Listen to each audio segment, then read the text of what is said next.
I mean, the album art kind of conveys it perfectly, like the dawn cracking over the horizon, like that kind of feeling of like you can imagine like David Attenborough or someone like coming in and I talking want David Attenborough to narrate the Xenosaga trilogy.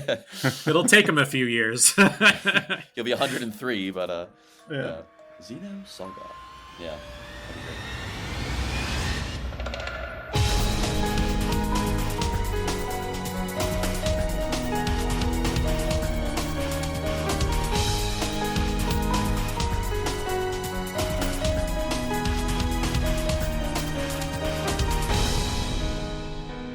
Hello, and welcome to episode 168 of Rhythm Encounter, the RPG fan music podcast. I am your host, Mike Salbato, and we are here again with another new music episode. This is our third one. I don't know. We've done a few. And as usual, what we're doing is covering music from the last 3 months. What's not usual is we have a slightly new panel makeup today. Usually it's Hillary and I doing these episodes, but she wanted to let some other people come in. So Pat and Matt are both with me today. Ooh. That's right. We got Matt Pat up in here. I prefer Matt Pat or Pat Matt. No, Pat Matt is better. All right. Really? You don't want to be first? Okay. Well, thank you both for being here. This is fun. This is still like a pretty new concept for the show anyway. So to go and mix it up with a different host lineup is another new variant on a new variant. But I'm happy you're here and happy that you have good tracks.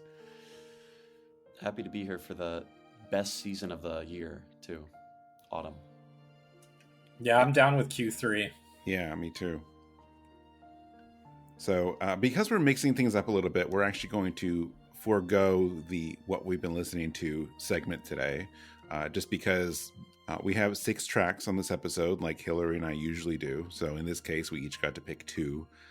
But as always, we're going to have a full list in the show notes of many other albums that released this quarter. So I think towards the end, after we do our 6, we'll highlight a couple other things that were at least front runners for each of us. But you can also see the full list in the show notes, so be sure to check that out when you're done listening as well. So, I mean, if you guys are ready, I guess we can just jump into it. Yeah, let's do it. Yeah. All right. Yeah, so like a lot of great things released in the last 3 months. We have a mix today. We have some original stuff, new arrangements. I'm really excited about yours, Pat. Like that's very new and long awaited, so it came out at a good time for this episode. Yeah, I think all of us brought some real, I hope everyone loves this episode because I think these 6 songs are like really solid. This is some solid game music. Yeah, you guys brought some heat. I was feeling self-conscious about my picks after hearing this very first one, especially. That's funny. I was worried about that when you picked your last song today, because I heard that before I had my 2 picks, and I'm like, I can't live up to that, but I found some good stuff. Ooh, stay tuned. Yeah.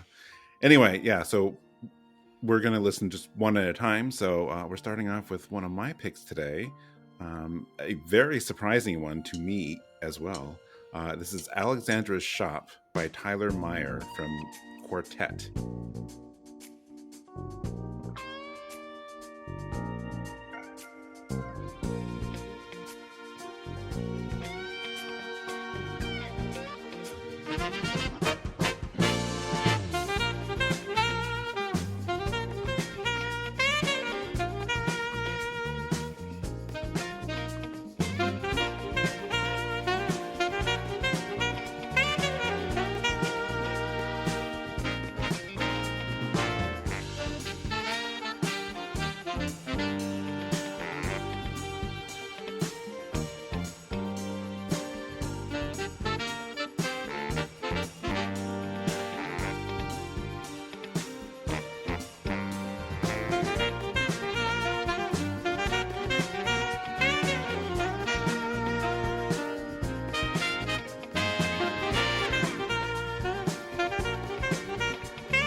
right, so that was Alexandra's Shop.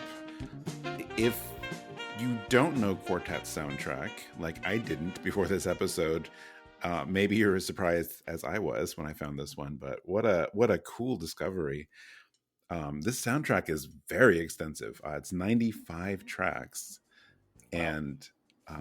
And I really love this too, because on Bandcamp, there is an extensive list of credits, because it was over 20 musicians joined Tyler to make this soundtrack. Like a lot of like saxophone and strings and just so many instruments. All of that's listed and credited, so I like that. But I was looking at the Bandcamp listing, and this was like a 7-year project to put all this together, and it is described even in there as eclectic, and that's fitting, because every time I was like just randomly clicking through, I'm like, let me try some character themes and this and that, and I just kept finding new things that I was not expecting.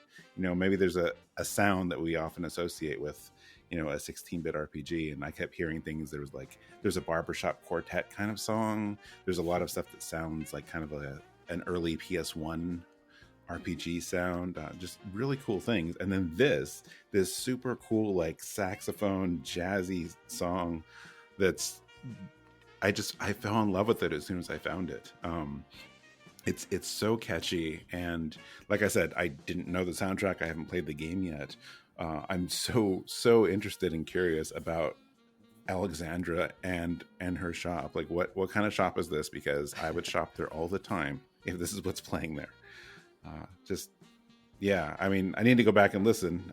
Again, 95 tracks. I have not listened to most of them, but once I found this one, I knew what I had to bring on here. What did you guys think?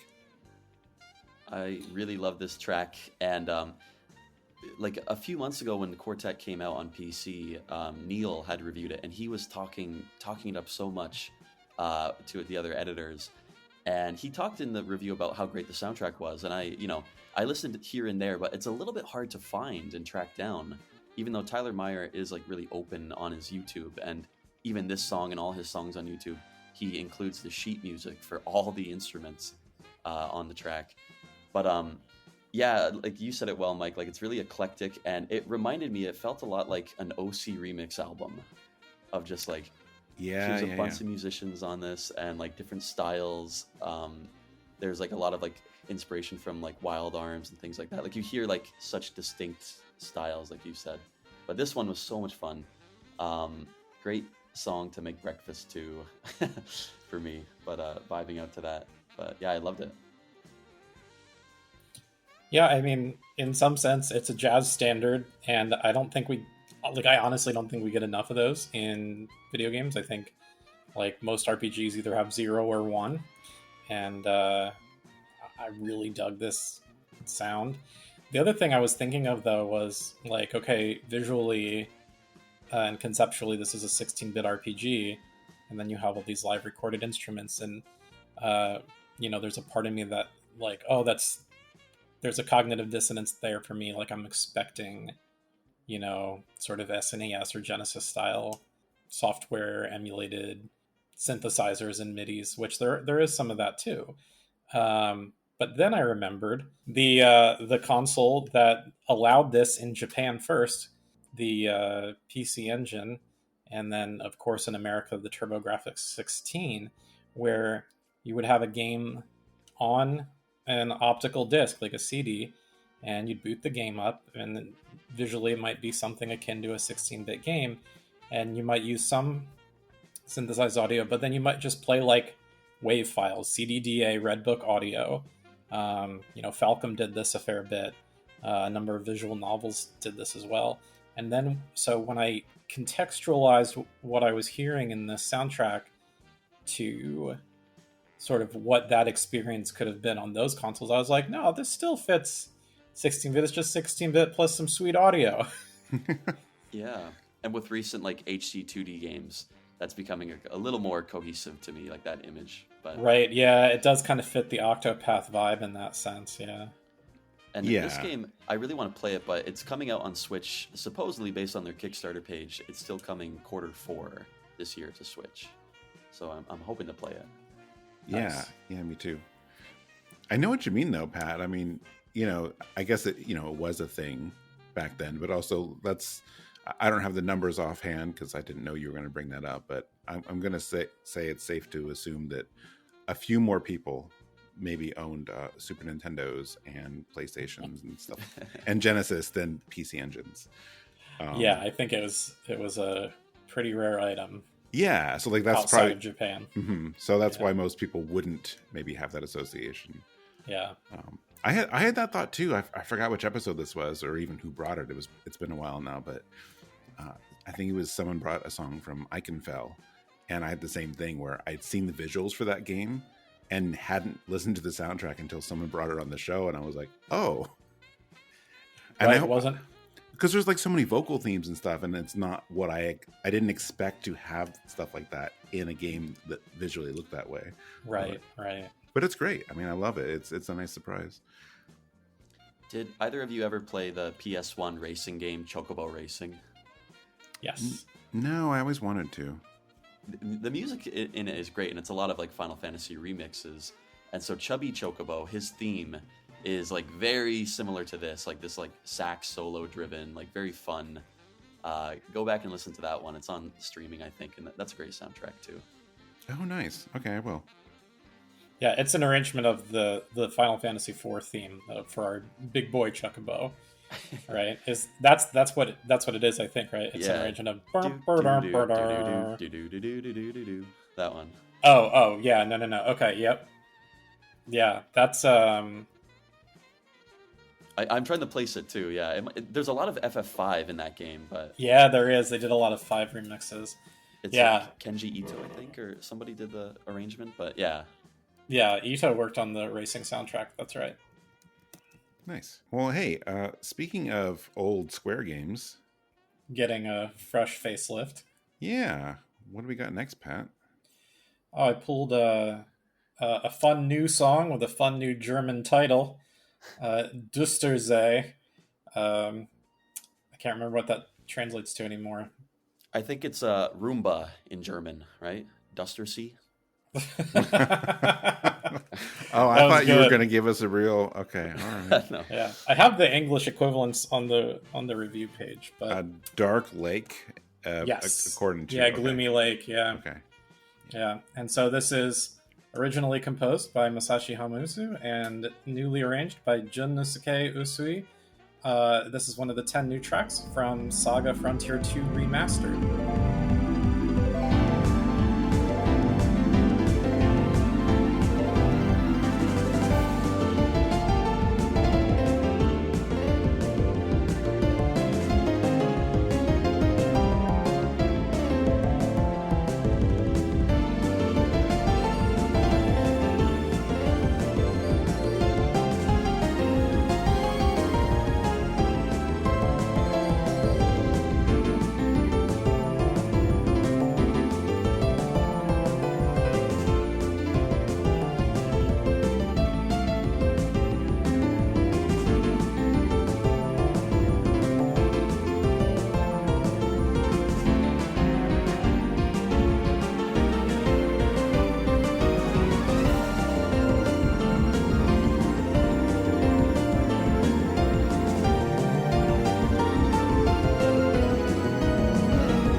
All right, so that was Düstersee.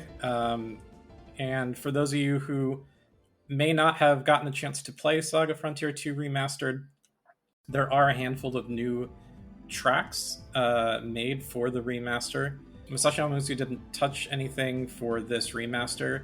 A small handful of other music composers and arrangers created 10 new songs for some small sort of... If you know how the game works, it's the chapters are like pretty short, sort of vignette-style storytelling. And there's some new stuff added that sort of fills in some gaps and holes to the old story. And then there are also 7 stupid, hard, near impossible battles that you can take on after you beat the game. And it's the 6 elemental lords and then like a crazy hard version of the true final boss. And so of the 6 elemental lords, the water lord, who we know his name now because they actually gave names to the humans that become these elemental lords. His name is Bolse or Bolse. He's the water lord, and his song Düstersee, which means dark or gloomy lake, is his battle theme. So if you take on that fight, it starts by playing a regular battle theme. I think it plays Feldschlacht 4 or 5. And then once you do enough damage and he transforms into like his scary new "you're going to lose the battle" form, it starts playing Düstersee. And so that's how all of these super hard new battles work. And each of these new arrangements, because the whole soundtrack is kind of a variation on 1 or 2 key musical motifs, it's sometimes hard to nail down who's arranging what into what. And I talk about this in my soundtrack review, which I believe will be up before this episode. So you can also refer to my review of the SaGa Frontier 2 Remastered soundtrack. But Düstersee, based on what my ears can determine, is very much tied to Todfeind, which is what the old water lord, the water beast that comes out of the lake, what that music is in the original game. You can sort of tell based on that running harp, that fast intro, and then the way the main melodic motif is implemented, the way it's used in double time at places. So that was how I was able to identify where Junnosuke Usui was working from. He might have also mentioned it in the liner notes. The liner notes are presented in Japanese and English, and I once again thank Square Enix for continuing that tradition, because they've been doing that for like 10 years now, and that has made it a lot easier for me to know things about music. So, yeah. But it's, I think all of Disc 4, which is the 10 new songs, I think that whole disc is just like super solid, but I think this is probably my favorite track from it. What do you guys think?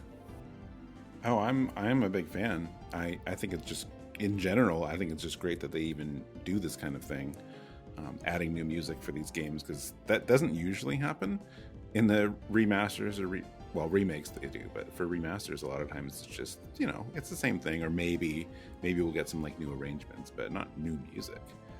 That was a nice surprise. I mean, I feel like you were surprised, unless you knew, but I don't think you did before you played the game. At some point they announced it like a few months before the game was out that there would be new tracks.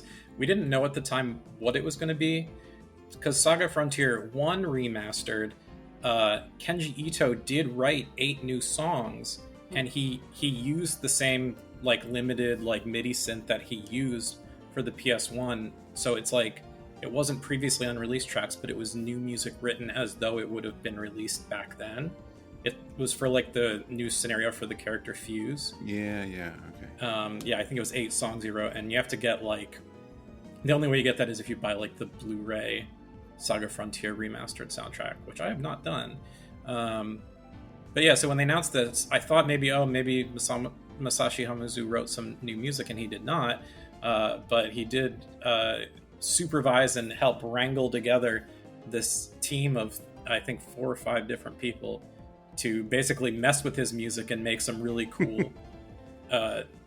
it's hard to say, is it a new composition? Is it an arrangement? It really straddles the fence. Yeah. And if you listen to all 10 songs, you will be like, it feels like new people are writing this music, but also like, yeah, Masashi Hamauzu is like sitting there as like a guardian angel being like, here's, yes, go this way or whatever, even though he said he didn't do that, and that he sort of cut them loose. But whatever they did, it was pretty magical, because it feels very much like this could have been written in 99 or 2000 alongside the original game. Yeah. It feels so like authentic and on point, and at the same time like it is very much new music for the game. So I just love it.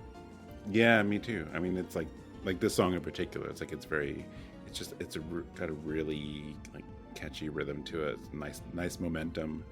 It's a good. I'm trying to find the right words for it, because I want to say high energy, or it's like exciting, but it's not high energy like, Falcom guitar is high energy. It's high energy with like lower energy instruments, but really cool. Like that wall of sound, sure. Right? Yeah. Like, you have so many different instruments like going crazy on their own melody, and somehow they're all shifting through like the same kind of octaves together, like when when the song has a turn. But yeah, it surprises me to hear that it's new, because it does feel like wonderfully old, like PS1 retro style, or late Famicom style. But it makes sense now that you say that it's like related to a water boss, because it does, like, especially like the low harps kind of like swirling around, that absolutely sounds really watery. And and the thumping bass, like you don't really hear that anymore, but just like the thump thump thump thump thump thump, like that's very satisfying and like driving. Yeah, that's one thing that they did add. Hamauzu didn't use much percussion in SaGa Frontier 2. And these tracks on disc 4, almost all of them use percussion very well, like to great effect. And so that is one thing that does kind of stand out compared to, like, SaGa Frontier 2 does feel very stripped back. A lot of it is just sort of like piano plus one instrument, right? Like piano plus clarinet, or piano plus, a string ensemble, whatever. And he doesn't get very percussive. Even in some of the battle themes, there's not much, but these folks went hard on the percussion, and I dig it. And I'm a big fan of like Hamauzu to begin with, so it would make sense if like his proteges are kind of trying to ape his style, or like cutting it very close to like his original compositions, because I don't know, maybe it's just like that sign of respect. Like, these are not like our own new things completely. It's like just kind of like an add-on to what he's already laid the foundation of. That might be like the mindset there. Yeah, I mean, they needed to make sure it fit the project, because if it didn't, it would have been so jarring. And I think of course it sounds good, of course compositionally it's good. I think the real miracle is just how cohesive it is compared to the rest of the full SaGa Frontier 2 soundtrack. Because, I mean, SaGa Frontier 2, I mean, even among Hamauzu's work, stands out to me as something just completely other. I mean, even compared to like Unlimited Saga, his next project in the series, like there's just nothing quite like this soundtrack. I think there is something for me that's very sacred about this soundtrack and this score in this time period. That turn of the millennium time for Square, 99 2000. I just think there's a lot of great stuff, and trying to maintain that, okay, how would it be if we were back in those studios with that equipment? What do we do? And they did it, and I love it. I wonder if, like, I have no, time playing SaGa in my life, but my only image of it is like, oh, it's like the lesser Final Fantasy was kind of like my assumption for a long time. But maybe this is like another way that they can, differentiate themselves from Final Fantasy, just like having this unique sound and this German, I guess, like aesthetic maybe. But it's funny because like what Hamauzu's next project would be Final Fantasy X, right? Like, yeah, it's this, and then 10, and then Unlimited Saga. Yeah. Oh, cool. Yeah, I think he's fantastic, and like all his stuff, like he kind of shifted Square into like a lot of new musical styles that I think they lean more towards today than like Uematsu's kind of melody heavy sounds. They've kind of shifted, I guess, for like the 2010s, or sorry, yeah, the 2000s, and a bit of the 2010s. They shifted more towards Hamauzu. Yeah, I think so. Yeah, maybe we should do an episode about his music, huh? Yeah. Did we? No, we did.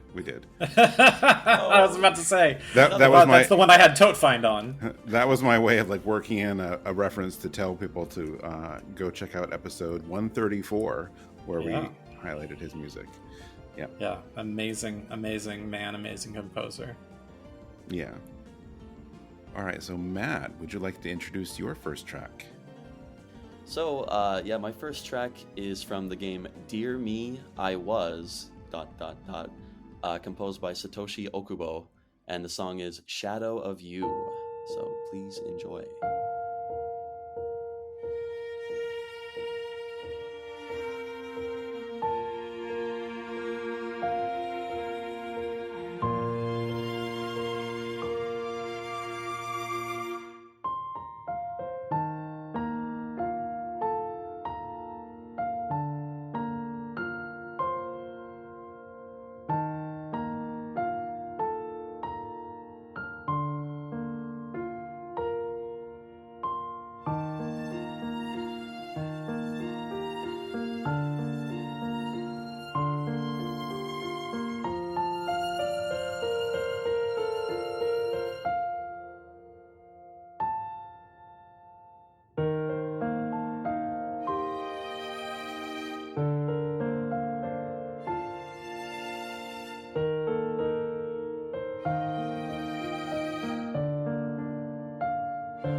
All right, that was Shadow of You from Dear Me, I Was.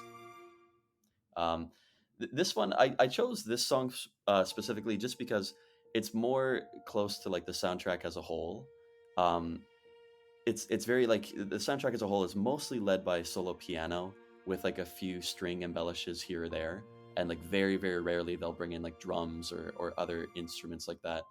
But this one I just thought was very emotional, and I love the way that the strings kind of flare up and swell, and then they kind of burst at about the minute and a halfway mark. It was just very emotional and made me think of like that kind of introspection that you get, like that bittersweetness of a beautiful rainy day. You know what I mean? But yeah, and the soundtrack as a whole really reminds me of the like Your Name soundtrack from like the anime movie Your Name or Kimi no Na wa. So that kind of like very pretty, kind of melancholy sound I really like. But what about you guys? Yeah, I like almost anything that's piano driven, and unless you're bad at playing piano, which I don't think we could say that about Satoshi Okubo. This recording, I've listened through about half the soundtrack now, and the whole soundtrack appears to be very consistent, like you say. The piano is, if not the lead, it is the glue that holds the whole soundtrack together. As we may feature, another instrument here or there. The recording quality is just pristine. I love how some notes can sound so bright, and then there's other moments where, like, if we're playing down in the lower registers, it can feel it feels so solid, it feels so grounded. And I think this piece in particular was a good one to feature, not just for its length. I mean, 4.5 minutes is a pretty good lengthy song, but because of, like you said, you mentioned the burst at the 90-second mark. Just sort of the rise and fall of the action of the piece in total. Yeah, there are a couple soundtracks that come out each year that kind of fit this vibe. I'm thinking of one from about a decade ago called I Am Setsuna. Yeah. That had a similar vibe, and dear me, I am Setsuna. I think it might be the I that's making me think of it too, and just like the font and just the vibes of it all. And I really like when a soundtrack does this well. I think there's a danger of it becoming too bland or too boring, and I wouldn't accuse this soundtrack of that. And of course, now I'm super curious about hearing it in the context of the game. And Mike, I think before we were recording, we were talking about the game and its lineage from like trace memory and all of that. So I'm actually hearing this album more than anything really makes me want to play the game. So if that's what you were trying to do, Arc System Works, good job putting it out for free streaming, because now I want to go buy the game. It's quite short. I hear it's only like a few hours. So that would be my preference. Too long is especially with slower music like this. Like, yeah. Think of like Slay the Princess. That's another one. Slay the Princess, very much piano driven. Brandon Boone, whom we've interviewed here. And that game, part of the reason it works is because you play it in short bits, and the whole experience is going to be a few hours max. And so I'm very curious to play this game. I had some thoughts, and then once you reminded me that I Am Setsuna is now 10 years old, they all went away. I know, like, our brain is broke. I'm like, so wait, old. Really? I didn't finish that game, but I did like it. I don't think it's just the eye. I think it's like that soundtrack is also really notable, like you said, because it's all piano. So yeah. I can definitely see why you thought about that. This one, I don't think, Matt, you knew this before you picked this, but I was really listening to the soundtrack myself to bring on here. There's a couple tracks I really, really enjoyed. Some really good like standout ones, like the title track, and the ending theme actually is great. Oh, I knew this already. I read your mind. Oh, okay. Yeah, no, like just last week I was listening. I'm like, well, this is new. And again, because it just showed up on Apple Music, I'm like, oh, this soundtrack is on here now. I didn't expect to see it. And I started listening, and it's a great listen.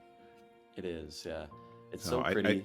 and I very nearly chose the track Step by Step, which is very like Weather Channel-y sounding, like very pleasant. Like there's equal droves of like bitter and sweet, I think, on the album. But did you change it when you realized that my Quartet song covered the Weather Channel vibe in this episode? I was thinking that. Yeah. Yeah, I wanted to balance it out a little bit.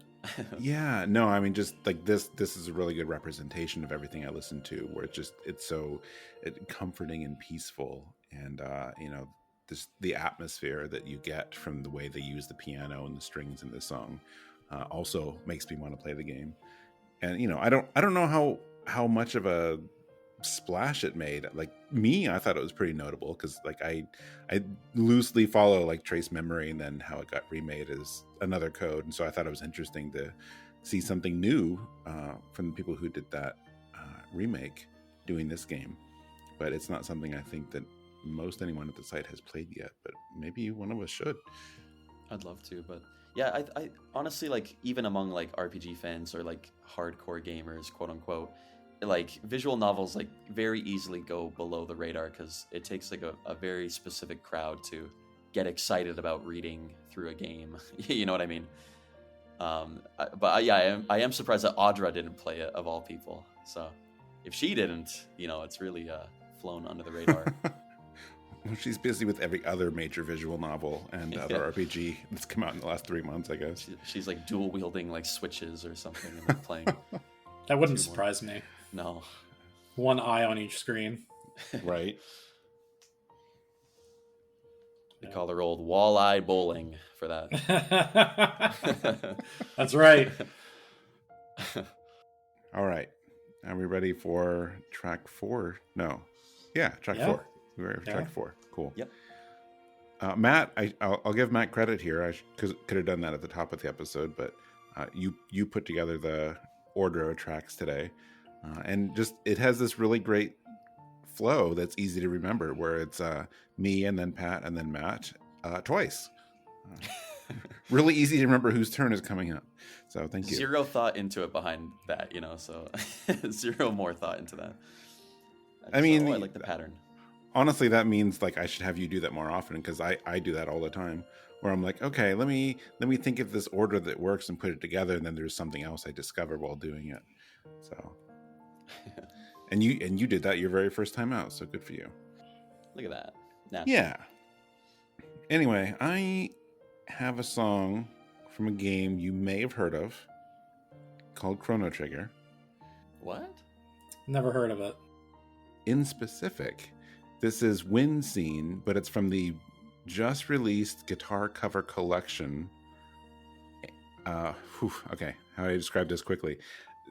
On Square Enix's YouTube page, they, along with like original soundtracks and stuff that we expect, they, over for the last many years, they're always posting like new stuff, new arrangements, performances, stuff like that. So they collected all these guitar covers from their channel and released them on an album. So that's what this is. So this is Wind Scene from Chrono Trigger, composed by Yasunori Mitsuda, and in this video, or in this song, arranged and performed by, I think it's Ohta Mitsuhiro? Yeah, Matsuhiro Ohta. Yeah. There you go. Yeah, that. So yeah, Wind Scene. Let's go listen.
right, so that was an excellent arrangement. This won't surprise most people listening, and certainly not you, Pat, who knows of my history and fondness of this game.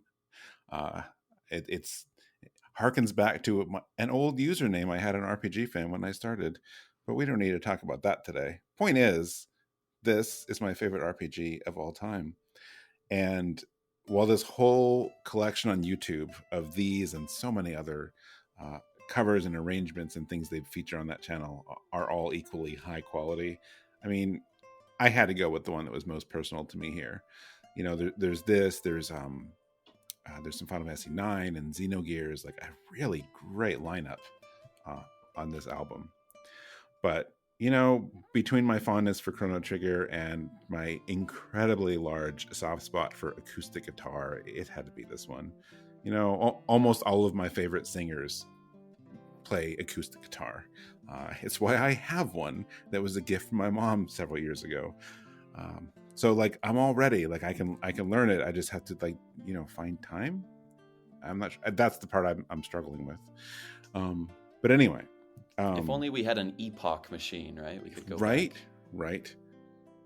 Well, we don't have a time machine, but also we're not here to talk about me. Listen to this cover. This was, yeah, again, so good. When I pick songs for the show, often I try to like shy away from Chrono Trigger just because we've had it on the show so much. I mean, there's a lot of great music, but still, it's been on a lot, and I sacrifice my preference for this game sometimes in the name of variety. But if I am going to bring it on, I want something really special, really unique, something that we haven't had before on the show for whatever reason, whether it's the style or arranger or whatever it is. And, you know, Winscene has only been on the show once, and it was, I think, in an episode in the teens or the 20s. So over 10 years ago. But we certainly haven't had like a rendition like this. You know, it's one of my favorite songs from the soundtrack anyway. And then this version of it, watching the video of him playing this song, like it really opened up my eyes to like how well it lends itself to this guitar treatment. And it manages to both like take me back to 1995 when I bought this game and literally played it all night. Like I didn't sleep until the next morning when I came home with this game. I just like sat and played it straight through. So that's one clue that it really resonated with me, but that it does that. It takes me back, but also does it in this brand new way that, you know, kind of like we talked about earlier with PC Engine and other consoles at the time. Like we could not have experienced the song in this style on that hardware at the time. So it's just really cool. What do you guys think? I constantly have to like restrain myself from having just Square Enix music on this show because when we're talking about new releases, like they're just constantly putting out amazing albums, both new and like arrangements. And this is no exception. I mean, it's a great choice. And I love the fact too that on this guitar album, they have 3 Chrono Trigger tracks, the other being Peaceful Days, great track, and Robo's theme is track 2, which I feel like is often ignored by Square Enix because of like the comparisons between it and Never Gonna Give You Up, right? Like you can get Rick rolled with Robo Roll. Robo rolled. There you go. That's right. But this track itself, like the really echoey production, like where you can hear every nick on the guitar, it just sounds fantastic, and it sounds like windswept, like especially that opening. But then like the fullness that he plays it with, like between the bass notes and the melody, it feels like there's like 2 or more guitars playing on it somehow. So watching the video too is really incredible to see. But I also, you know, I was not, I don't know if I was alive when Chrono Trigger came out, but I've gone back and it's one of my favorites too. Chrono Trigger is a fantastic game, fantastic music. You can really tell that. I think about this often that the composer, like Mitsuda, he had to like really, I think it's the best thing he ever wrote because he must have had like so many other talented composers breathing down his neck. You know what I mean? Like, you know, champing at the bit to compose that game. So yeah, that's a great song, great soundtrack. I can't believe after my comment earlier where I was like, oh, wow, Setsuna was 10 years ago, that you would be like, I wasn't alive when this game released. Why are you attacking us? Yeah, stop making fun of the old folks. Dear me, I was not born.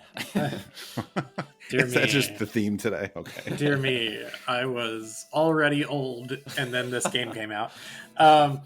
So my thoughts on this one. First of all, I have to give the Square Enix music channel in particular the big props it deserves. Earlier this year, I think it was January of this year, they first released the piano cover collection, and among arrangements for a solo instrument, piano is probably the most popular, and then I imagine guitar is the second most popular.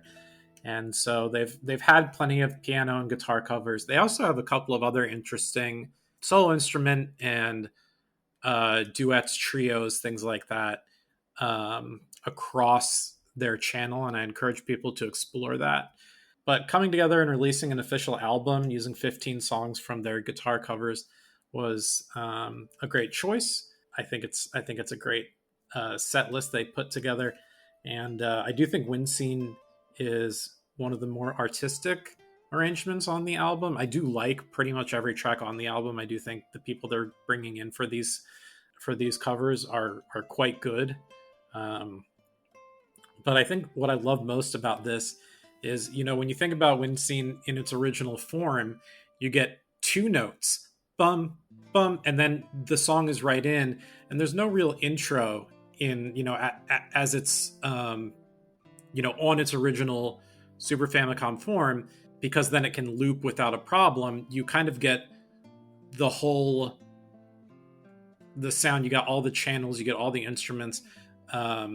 Whereas in this arrangement, you get pretty much one whole run through the A part, the sort of main melody, where we're just getting that sort of solo melody work, and it's almost like that sort of like almost it's like a joke or a trope now with club music. When will the bass drop?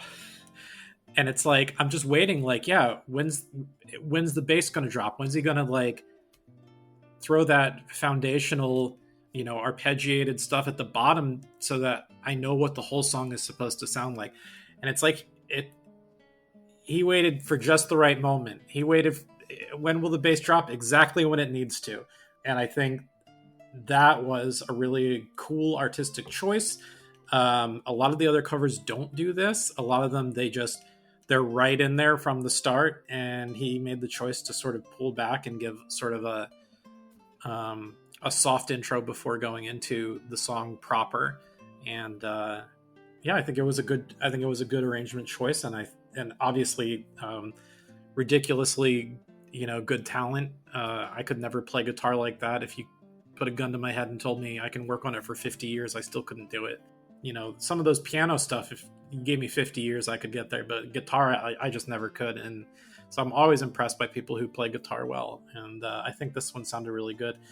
Again, I think all three Chrono Trigger tracks from this album are really, really good. And really the whole album's good. But I think Wind Scene was, if you had asked me to pull a track from this album, I think I probably would have pulled Wind Scene as well. So yeah. I admit I was very, very close to doing Eternal Wind, though. Eternal Wind is on the show more often, so that was one reason I didn't. It's been arranged so many different ways now, and you really have to try to mess that one up. It's such a beautiful song. It's very arrangeable. But yeah, I'm glad Wind Scene that's a good choice. It was, yeah. And it's funny you mentioned that, Pat, just like the looping of the map theme. Like normally I don't like when map, like overworld themes, they restart the song. Like I find that kind of annoying when you come out of a random battle, but that one, you're right. Like within one or two notes, you're like, aha, like it's so iconic, so recognizable. And it just jumps right back into that melody. But yeah, I loved this kind of unique wind-swept, haunting intro. Like just the solo melody sounded great. But when I think of Eternal Wind from Final Fantasy III, I think of Mike Salbato. I do. I feel like you've brought that song many times, and now I'm just like, oh, that's like Mike's favorite song. Like, I don't know. It's really funny, given that I still haven't played 3, but yeah. Yeah, it's arguably the best track from 3. That in like I love Crystal Cave, the first dungeon theme, but Yeah, everyone loves the world map music. Eternal Wind is legit. one of the best like map themes out there. I'll probably still feel that way when I do get around to playing it, as soon as I can actually like get through FF2. It's a rough one. But no, I mean, yeah, Eternal Wind is like, do you guys remember, I'm sure you at least do, Pat, I don't know if I've talked with you about this map, but several years ago Square did like, they only did 2 of them. They did these vinyl releases of FF3 and 4, Yeah. with these new arrangements, and the FF3 one is incredible. It's such a short little album, but so good, and I wish they'd kept doing those. So if you haven't, check that out. But it was like, I don't remember exactly the timing of that in relation to Final Fantasy XIV Shadowbringers, which also featured even more FF3 and FF3 arrangements. So like just those back to back like are like in my head as like linked together. So it was like I just kept coming across good versions of that song around that time. Anyway, we're not here to talk about FF3 today, believe it or not. We are here to talk about Xenosaga. Well, yeah, I thought, you picked a good arrangement of a Yasunori Mitsuda track, so one good turn deserves another or something like that. There's a new album out. It's so new I don't even know if the general public has access to it quite yet, but the Kickstarter for it's out. Wayo Records released Across the Cosmos Xenosaga Piano Collection, and from that piano collection I have pulled one track that I very, very much like, and that is Kookai Foundation. And of course, that is by Yasunori Mitsuda. It is arranged by Hiroyuki Nakayama and performed by the venerable Benyamin Nuss.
So that was Kookai Foundation. First of all, this album rules.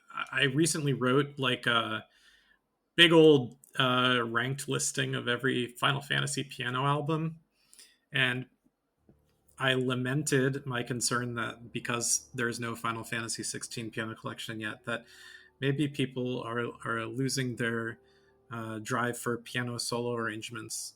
And then I felt really stupid because Benjamin Nuss released Near Piano Journeys, and then Benjamin Nuss released Across the Cosmos. And it's just like, well, at least he's doing it. And the other reason I bring up that article about the Final Fantasy piano albums is this arrangement is by Hiroyuki Nakayama. And if you don't know his name, he did all three of the Final Fantasy piano opera albums, where you got these trilogies, 1, 2, 3, 4, 5, 6, 7, 8, 9 as 3 distinct albums, all the ones that are, solo composed by Uematsu. And Hiroyuki Nakayama arranged and performed for all 3 of those albums. And then he's done some arrangements here and there, but he's been a little less active. But for the Xenosaga piano album that Wayo Records put together, they got 3 different arrangers, and then also Benyamin Nuss arranged 2 or 3 tracks himself. And one of the people they got was Hiroyuki Nakayama. He arranged 5 songs on the album, and I really like his arrangement style, because he can take a song that I find relatively forgettable from an OST and make it something brilliant. And I think that's exactly the case with this track. This is also the shortest track on the piano collection, and I went back and listened to the OST version, and I was like, oh yes, it's a good song. I remember the context for where it plays in Xenosaga Episode 1. It's not a bad song, Mitsuda wrote something cool here, but the range, the swelling, the loud, the soft, the ups, the downs, the everything, Hiroyuki Nakayama put together something really good for piano. And then of course Benyamin Nuss nailed it per usual. He's been doing this for like 15 years now, and he doesn't make mistakes. It kind of freaks me out. I know Matt, I think you reviewed his Nier piano album. Yeah. And then we just had the Xenosaga piano album go up on the website on rpgfan.com. And I think he's got another project in the works before the end of the year. I think he's doing a live album that's going to be recorded before the end of the year with a bunch of, it might be Final Fantasy or maybe just Square Enix works. So yeah, the dude's unstoppable. And yeah, the whole album is good. There's a couple, I could take it or leave it, but I just thought Kookai Foundation I wanted to feature here. It kind of snuck up mid-September. I've been waiting a year and a half for this Kickstarter to finally come out, and despite the brevity of the track, I do think it really just kind of makes a lasting impression. Yeah, I mean, you've been raving about this since you got it. I remember how excited you were. You're like, hey, I have access to this now. Yeah, I'm still shocked about how good it is. I can't wait till they put it out for like general public purchase, like they did with the Chrono Cross one, because I think people are really going to like it.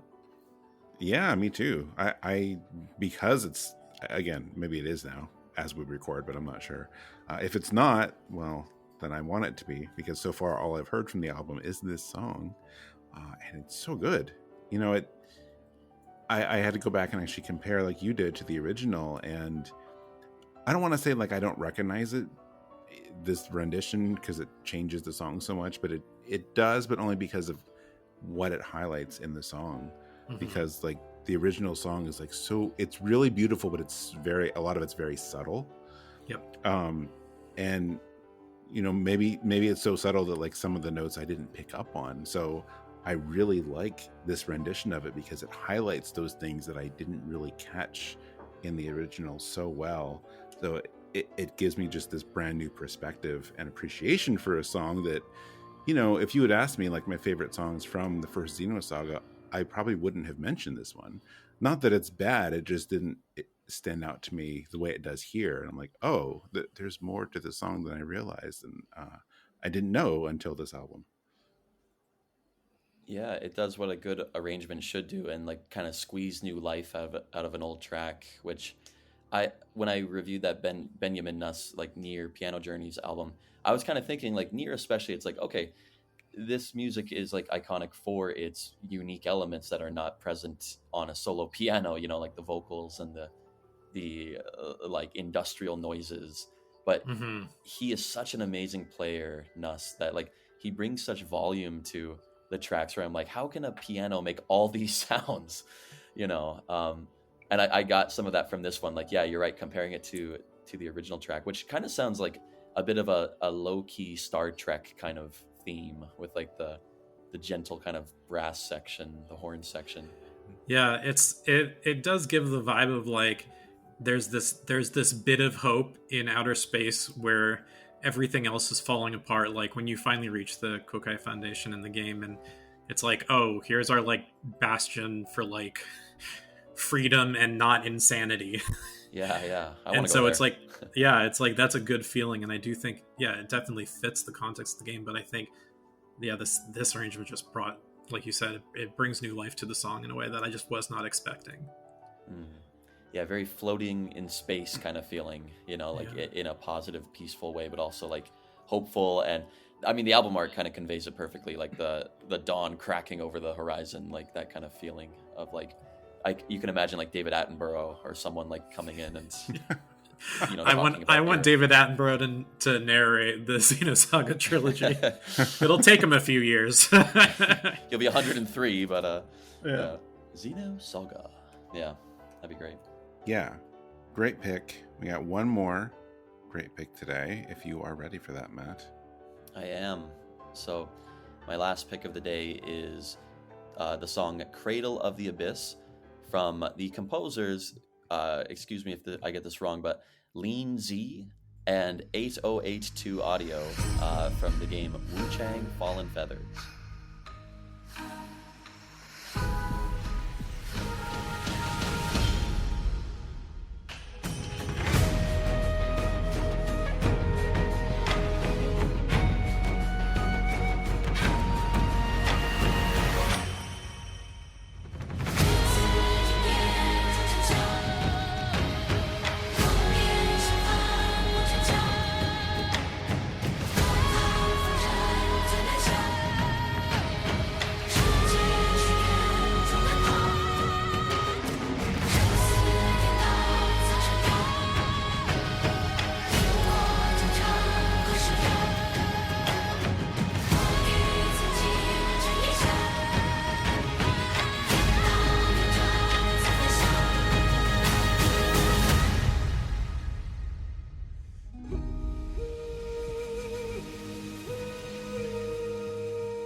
So that was Cradle of the Abyss from Wu Chang Fallen Feathers. Wu Chang really only came across my radar from, our site's review from Jerry Williams. And to me, I kind of like passed it off quickly as a like, oh, it's another one of these kind of Chinese inspired Souls likes, not unlike, I'm going to get these names wrong, Black Myth Wukong or Wo Long Fallen Destiny, the Koei Tecmo one. They all kind of like blended in a little bit to me, but this one has like the female protagonist, and just this song, especially from the soundtrack, like just stands out so strongly. The vocal elements like swelling in the beginning, the intensity, the mixture of rock elements and this like classical Chinese instrumentation. We've talked about this before, like with other short tracks. It's the kind of track where you wish it was longer because it's so good, but the fact that it's so short is kind of what makes it so special, you know. I read the review many times, but I can only imagine like hearing this song pop up in game. Like that must be a really special moment. Like that alone makes me want to pick up the game, Wu Chang. But thoughts? It's giving Nier for me, specifically that sort of mid-tempo 3/4 hitting hard on the drums where you get the dun da da dun, so that you could split it into 2 or 3, get a little polyrhythm going. Yeah. Think of like Terminator 2. Terminator 2 does. Yeah, but I'm thinking of like, gosh, what Nier song am I thinking of? Is it Hills of Radiant Wind? Like the first sort of open field theme. Yeah. I think that's the one I'm thinking of. Yes, that's right. Yeah. That music, and specifically that rhythm, and some of the chord progression, not all of it, but some of it, especially early in, when I heard Cradle of the Abyss, I was like, oh, this is that song from Nier. Like, that's what it feels like. Now, it doesn't stay that way. It definitely is its own song, and it feels like its own song. But yeah, if you can make music that makes me think of one of my favorite games of all time, you have already caught my attention. And on that same note, like the vocal elements and like the kind of pounding drums, I was reminded of like the Avatar, like the James Cameron Avatar soundtrack by James Horner. Yeah. Very kind of jungly and like mixed with like some, I don't know, fantastical elements. But yeah, all great music. Has a bit of a film score vibe. I think that also the Chinese instrumentation elements also for me make me think film score. Yeah. Just watching a lot of Chinese movies. It's a thing I do. You know, a lot of the like big action movies that came out in like the early 2000s, like Crouching Tiger or like Fearless, Hero, yeah. The one with the 1,000 daggers or whatever it was. The House of Flying Daggers. House of Flying Daggers. Thank you. Yeah. I think the one with 1,000 daggers is a Friends episode. Or Rob. Yeah, that is. It's a great Friends episode. Good film score in that episode. Yeah. Rachel, look out. Yeah. But you're thinking of Rob Zombie, I think. House of 1,000 Corpses. That's I am thinking of Rob Zombie. Thank you. Yeah. But all great pieces of media, of course. Especially Friends. I mean, of course, yeah. Wu Chang and Friends. That's really what we're here to talk about. The Wu Chang clan, they call them. Oh, God. Anyway, so this song, you know, I said this at the top of the episode, but this was one of the first ones we had like finalized for this episode.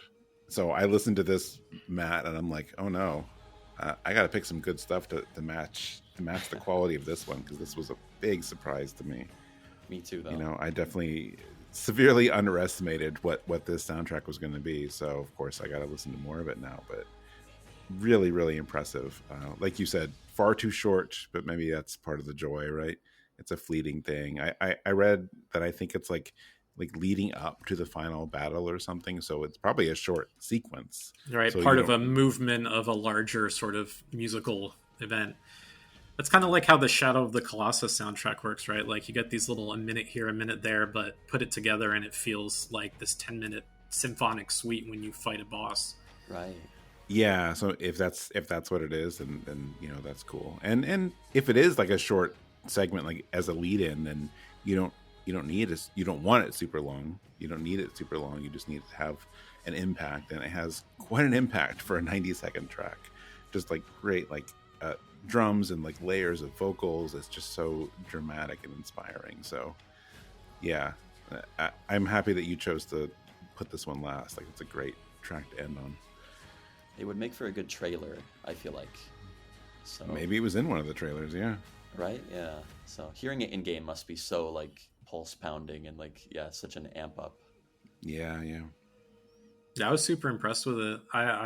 I'm like, I will also say, like Mike, when I heard this, I was like, oh, I better pick some good music, because I had no idea. I had no idea that, you know, this game had music this impressive. Maybe I should listen to Jerry's advice more often. It's quite, yeah, we all should. But we all should, yeah. It's true. It's quite good. And also, like, if you like this kind of these elements, like, go back, and the Black Myth Wukong soundtrack is pretty incredible. Like, I do think that like Chinese studios are like throwing like huge production budgets behind these soundtracks, and like they are very impressive lately. Yeah, good find. Yeah, well, I mean, all thanks to Mike's list, though. That's what I was like listening through those. Yeah, I mean, good find for all of us today. And oh yeah, that's true. Actually, we do need to cover that list a little bit before we totally wrap up today. It's a big list. Mm-hmm. Yeah, not the biggest list we've had on these episodes before, but it's a powerful list for sure. I don't want to like get too heavily into this, but a few that I thought were notable besides what we had here. And again, you can find all of these in our show notes. But in these last 3 months, we also saw releases of Deltarune Piano Collections, the first volume of that, which I think our review of that is up, right? Yep. Mm-hmm. Matt did the chapters 1 through 4 OST review, and then my Piano Collection review went up like the next day, I think. Yeah. So that was fun. Definitely a notable one. We had another EP from Final Fantasy XIV Dawn Trail. Hades 2, arguable for this time period because the soundtrack has been out since the early access, but I don't know if they've been adding to it. I'm guessing they so. did. They when they did their content update a few months ago, they added basically a third hour, and now with this, which they're calling it sort of the full retail release, they've added a fourth hour. So the full soundtrack is out as of end of September. Yeah, great. Which I'm very happy about, and I am hoping to get to that soundtrack and actually that game. I have it on my Switch too. It is hoping to get to it incredible.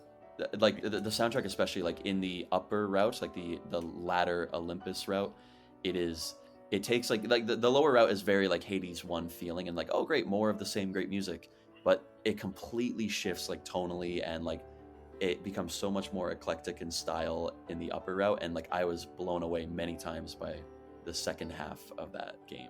Like, that's music. Awesome. Well, yeah. I very much look forward to that. Yeah. What else? There's a great piano collections and more piano if you want more piano, and Chrono Trigger.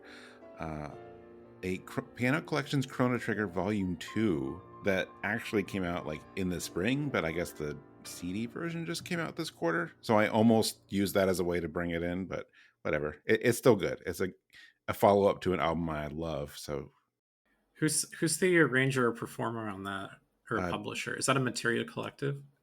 I don't remember if it's Materia, but it's Trevor Allen Gomes.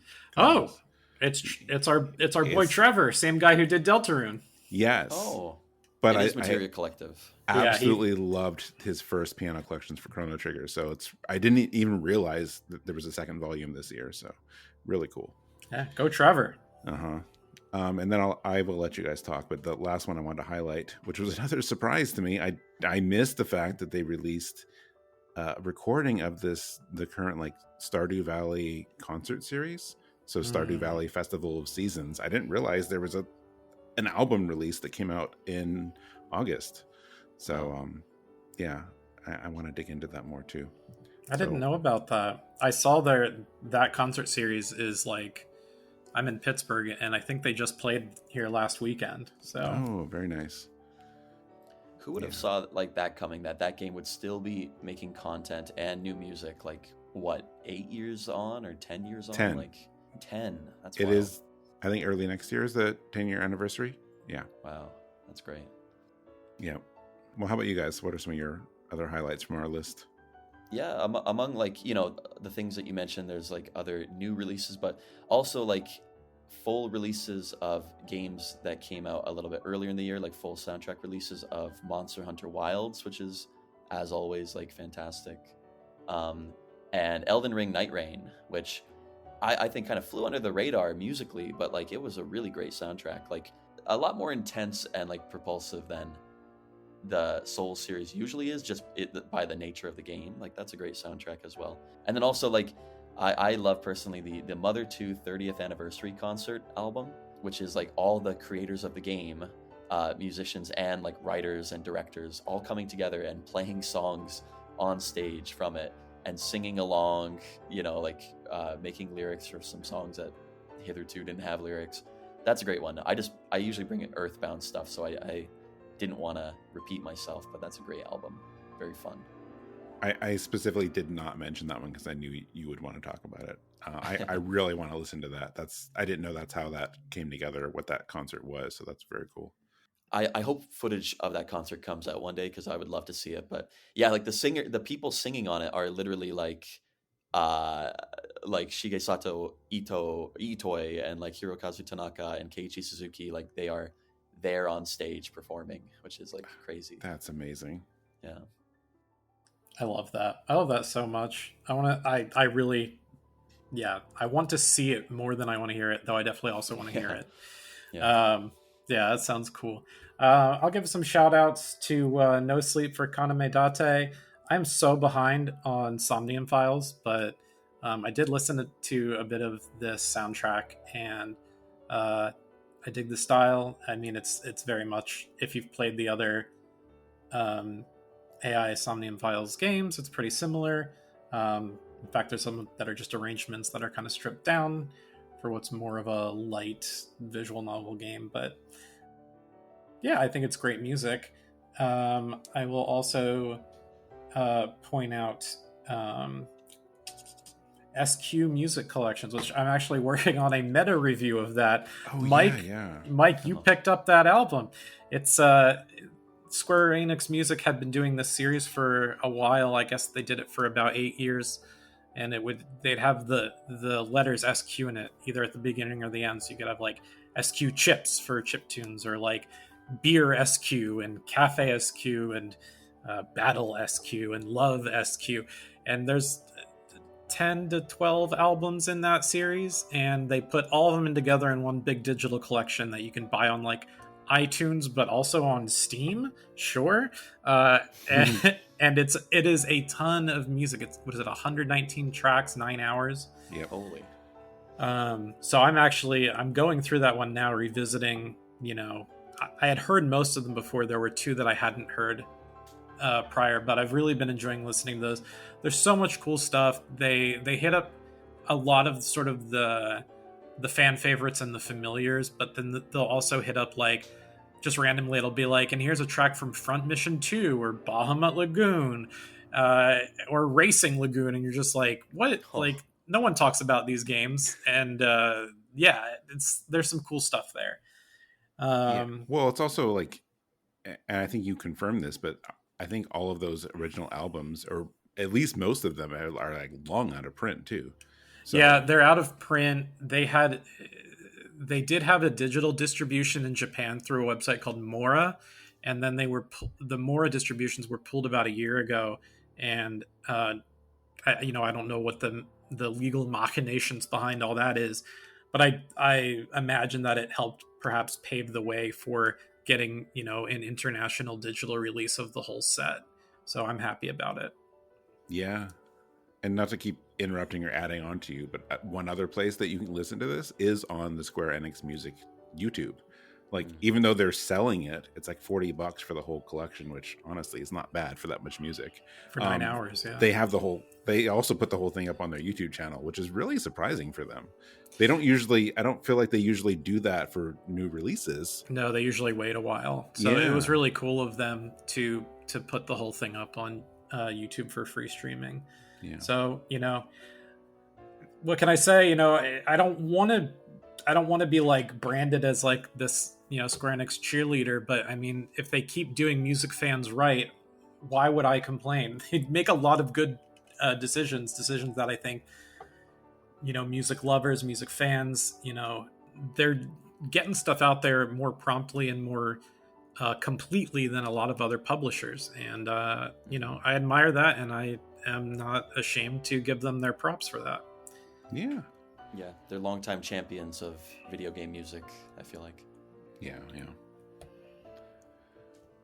Okay. Yeah, so you can find links to all of those in our show notes, plus a bunch more that we didn't even get to yet.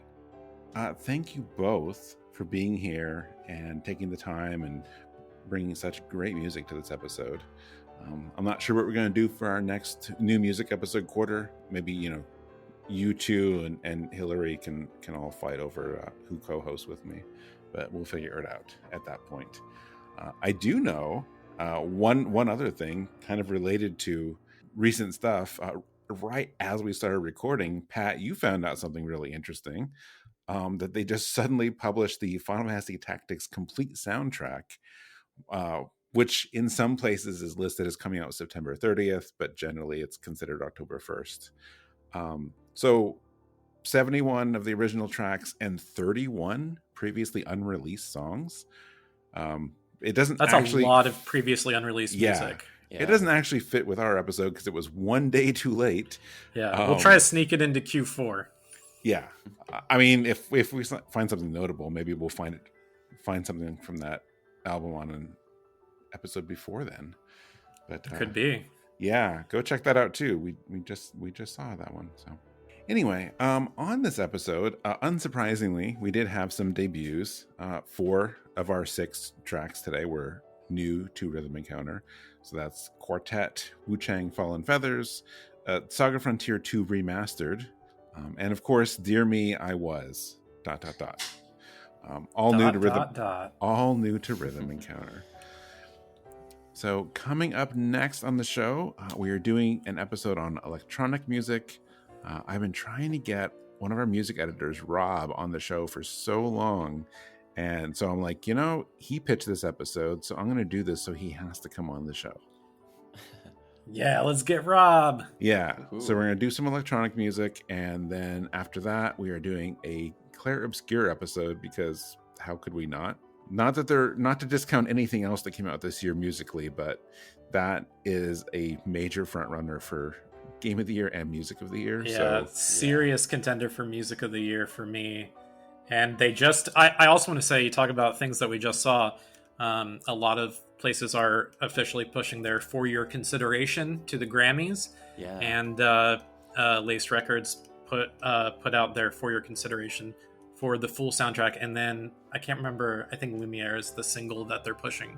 So there's 2 potential nominations there for the game music category at the Grammys this year, and I would love to see Claire Obscure take home a Grammy.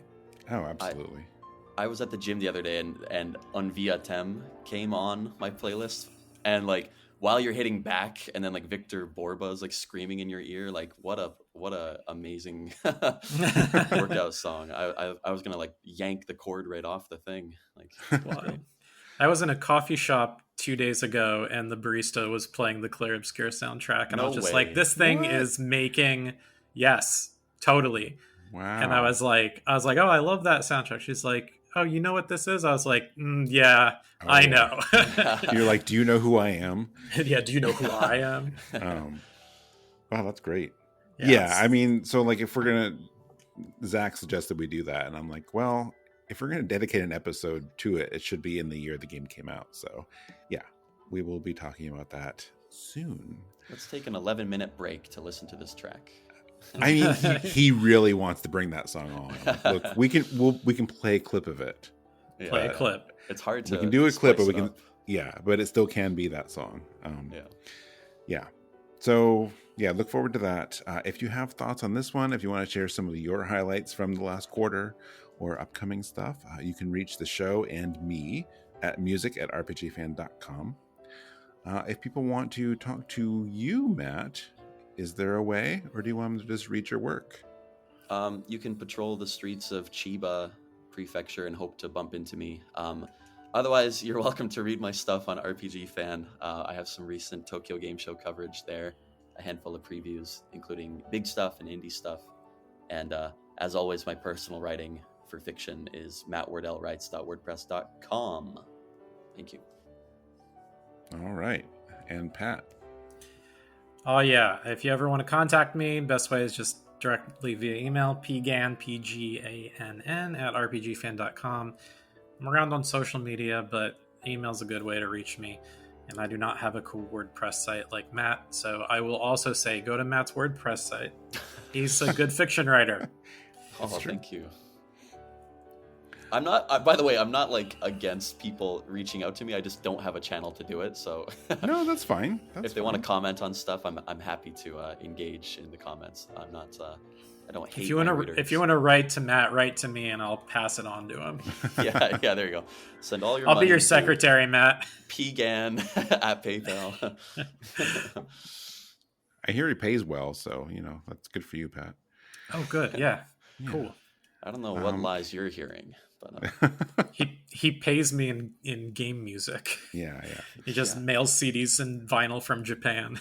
Oh my god, that'd be worth it. That'd be pretty sweet, yeah. I'd take it. Well, if you like this episode of Rhythm Encounter, we are, of course, not the only podcast on the RPG Fan Podcast Network. We also have Random Encounter and Retro Encounter. Random Encounter generally posts every other Monday opposite of us, although we shifted the schedule recently because they needed to talk about things like Hades and Final Fantasy Tactics. So do check them out. over on Retro Encounter, which posts every other Thursday. If this comes out on time and they come out on time, this should release right between their 2 episodes of Star Ocean, the Second Story game journal. I imagine they'll be playing a combination of the original and the remake, which I hear is excellent. So if you are a Star Ocean fan, be sure to go check out Retro Encounter. You can find RPG Fan on most social media at RPG Fan or RPGFan.com. We have links in our show notes. So we're on Facebook, Instagram, Threads, Blue Sky, Twitter. We have a Twitch, we have a YouTube, we have a Discord, website, of course, rpgfan.com. Amongst news and podcasts and reviews and features, as of this recording, we just published a great new feature on older characters and RPGs, which was so much fun to put together. We also have a shop if you want some RPG Fan branded merch, or I don't know, if you want some gift ideas like the RPG Fan review card collection, a printed book of our social media review cards. You can find all of those at rpgfan.com/shop. And finally, if you enjoyed this episode and want to support it or share with other people, we would love that. If you want to share, review, subscribe, whatever you can do to support, all of that helps the ever-present algorithm to get the show in front of more people. And I would love that. I would love more people to find this show because we all just love video game music. So that's all I got. You guys have any final thoughts? Just enjoy autumn, everybody. Drink a pumpkin spice latte for me. Pumpkin spice everything. That's right. Amen. I don't know if I can end the show on that note. We can end it. We can end the show on Wu Chang Clan. Wu Chang. Yeah, surprisingly good music. Y'all check it out. That's true. All right. Well, thank you everyone for listening. Thank you all for being here for a new twist on our new twist of episodes. So we will see you in a couple of weeks for electronic music. An ad for my bank. They make the bank look so much funner in this ad. People are dancing in the middle of Shibuya Crossing. I just have to wait in line. Maybe you're banking wrong. That's right. Yeah, I should just be spinning in the middle of the world's busiest intersection. Yeah, that'll do it. Pay attention to me.